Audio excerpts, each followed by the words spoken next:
I hope that you are ready to work the Imitation Lattice and you have printed off your pattern. We are going to go ahead and read along with our pattern. It says to cast on 31 stitches with color number 504 Iced Gem, but I am going to use milk this month, and remember, you can use any color that you want to.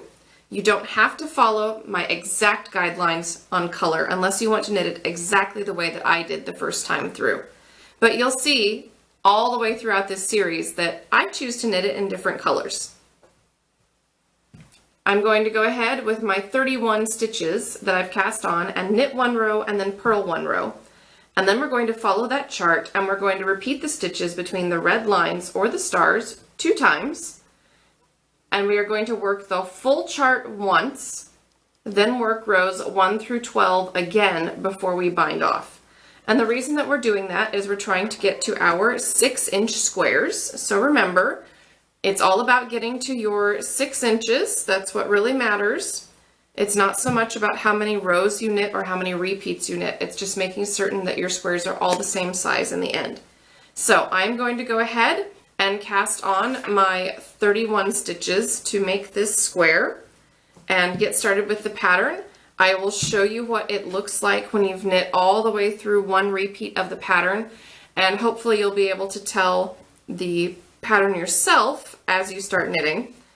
I think you'll really like this one. It requires a little more concentration and you have to think a little more about how the purls and the knits are spaced in order to make these fun diamonds. So hopefully you'll like this pattern. Let me go ahead and do that first full repeat and we'll see what it looks like.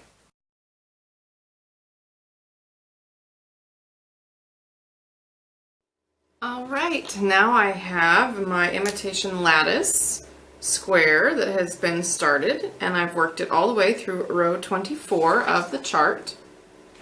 And you can really start to see our Imitation Lattice come together on that right and wrong side. And you can see again that this is another pattern that looks very nice from that right side or from the wrong side. So you could use it either way when you go to sew your blanket together. So our bordered square looked good from the front and the back. Our Imitation Lattice looked good from the front and the back, just like our squares did last month. So that's a really fun part of putting these patterns together.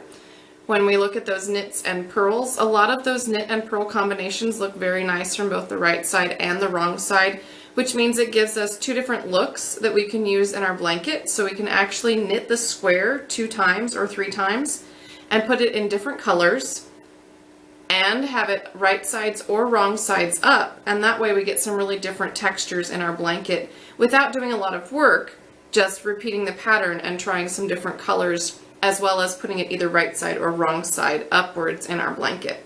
So those are some things for you to think about as you go ahead and knit your blocks. I know that you are terribly excited to find out what maze blocks are, but you'll have to wait until the next video for that.